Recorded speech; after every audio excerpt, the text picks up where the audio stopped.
Ladies and gentlemen, the President of the United States.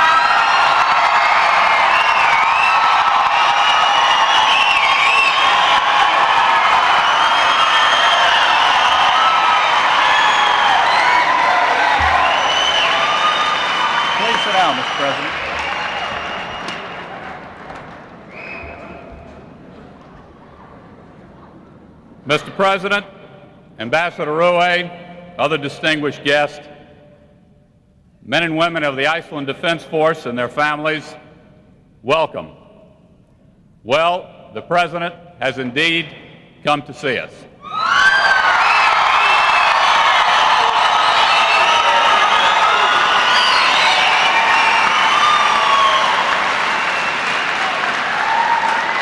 Mr. President, we, the American military, the civilian employees, and families of the Iceland Defense Force who serve here on the northern reaches of the free world are extremely proud to have you with us today. You'll be pleased to know that the Iceland Defense Force is modern, capable, and ready. Because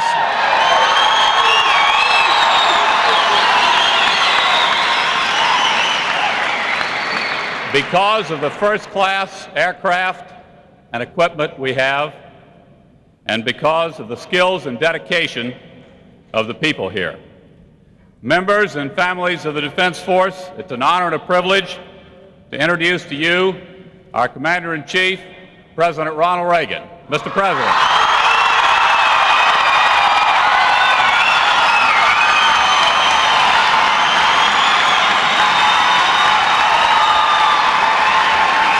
Thank you.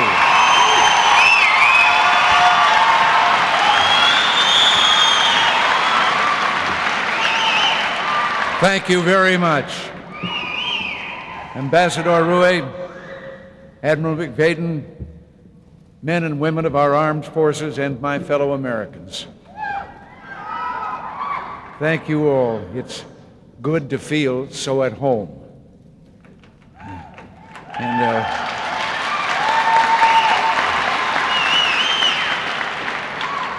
And I want to apologize for being so late. As you know, General Secretary Gorbachev and I were to have concluded our talks at noon after more than 7.5 hours of meetings over the last 2 days. But when the hour for departure arrived, we both felt that further discussions would be valuable. So I called Nancy and told her I wouldn't be home for dinner. She said she understood. In about 6.5 hours, I'll find out. Well, the talks we've just concluded were hard and tough, and yet I have to say extremely useful. We spoke about arms control, human rights, and regional conflicts. And of course, Mr. Gorbachev and I were frank about our disagreements. We had to be. In several critical areas, we made more progress than we anticipated when we came to Iceland. We moved toward agreement on drastically reduced numbers of intermediate-range nuclear missiles in both Europe and Asia. We approached agreement on sharply reduced strategic arsenals for both our countries. We made progress in the area of nuclear testing, but there remained, at the end of our talks, one area of disagreement. While both sides seek reduction in the number of nuclear missiles and warheads threatening the world, the Soviet Union insisted that we sign an agreement that would deny to me and to future presidents for 10 years the right to develop, test, and deploy a defense against nuclear missiles for the people of the free world. This we could not and will not do.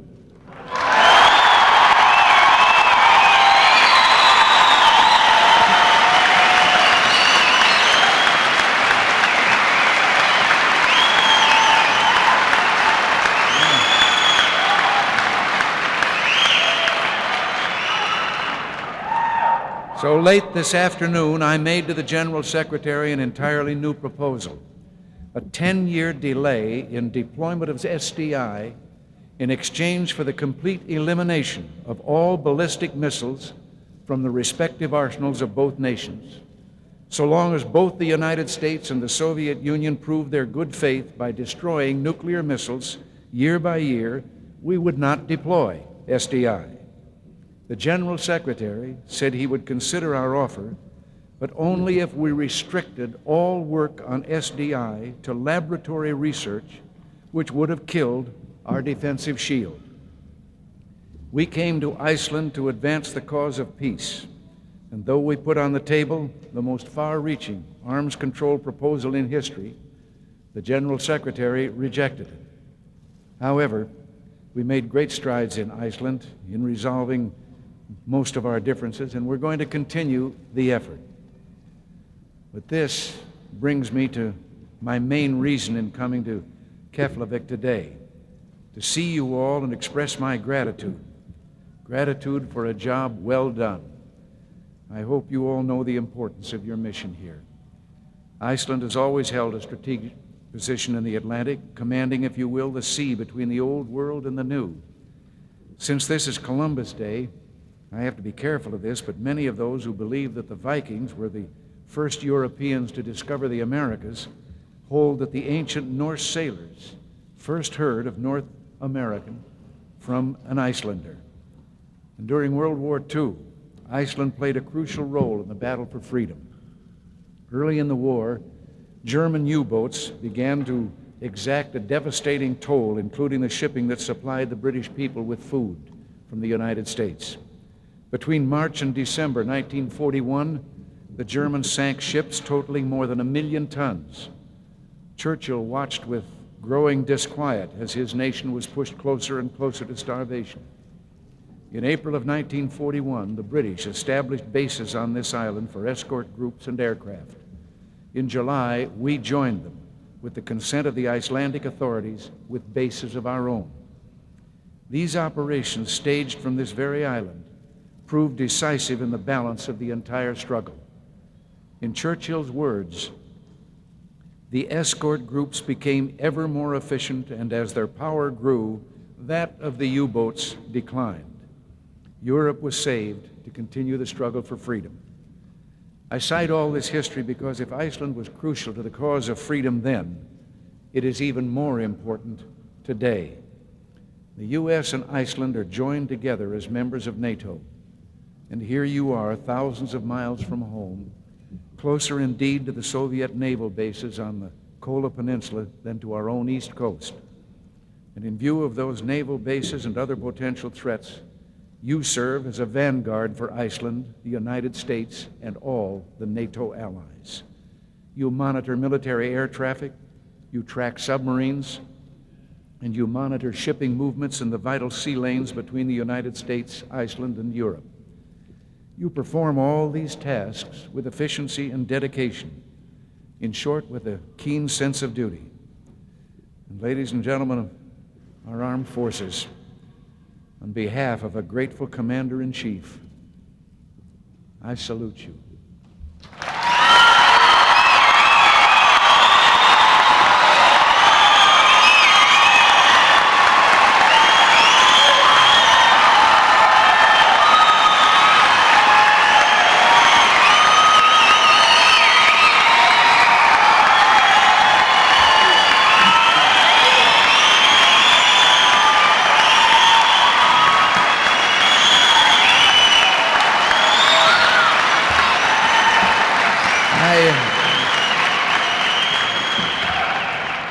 I can't resist telling you a little story that I've just told the Marine Guard at the embassy.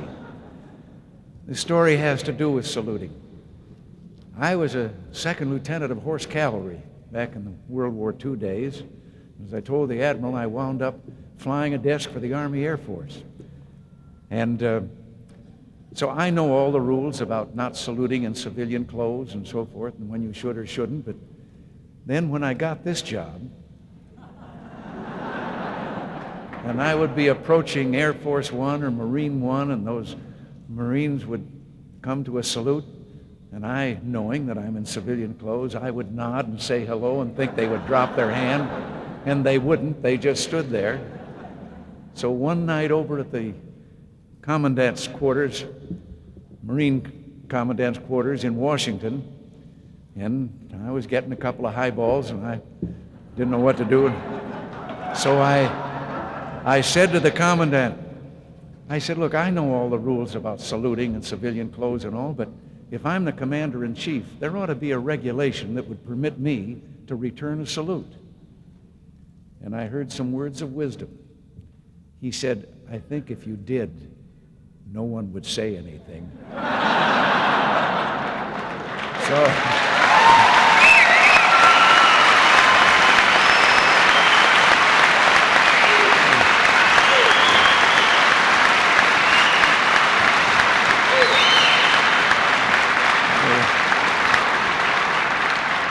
So if you see me on television and I'm saluting, you know that I've got authority for it now, and I do it happily. But you know, there are some people here I can't salute, of course, because they are civilians. But seeing them does bring to mind all the sacrifices that your families make. So whether your families are here or back home, the next time you see them or write a letter, you tell them from me, their president thanks them, and so does all America.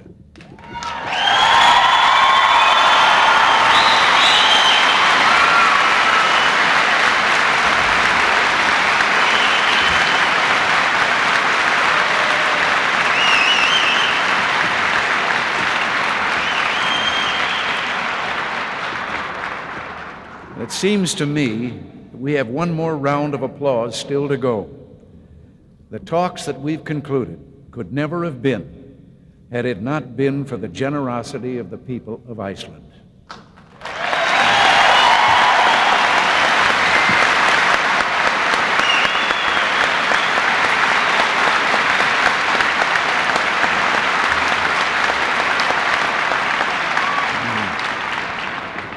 Well, it's time to go now. Nancy's waiting dinner. After all, Congress is still in session, and I have to get back and keep an eye on them. Sometimes they get strange ideas about reducing pay rates for the military.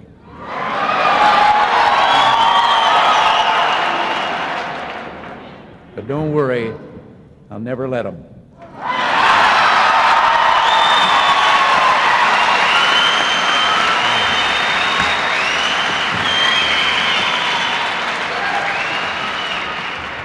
Since I'm so far away from them right now, I'm going to take a chance and tell you a little story I think about them. You know,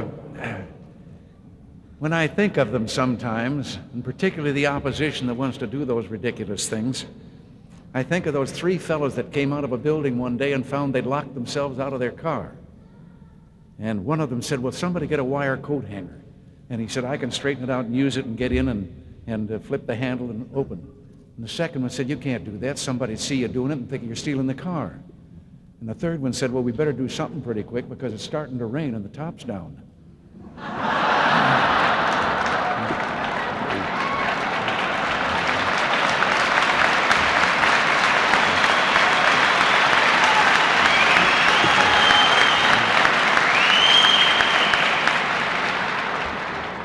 But in closing, let me say simply this. You are not here on NATO's front line. You're not making the sacrifice of leaving home and friends so far behind merely to keep the world from getting worse. You're here to make it better, for you're here in the name of liberty. Yes,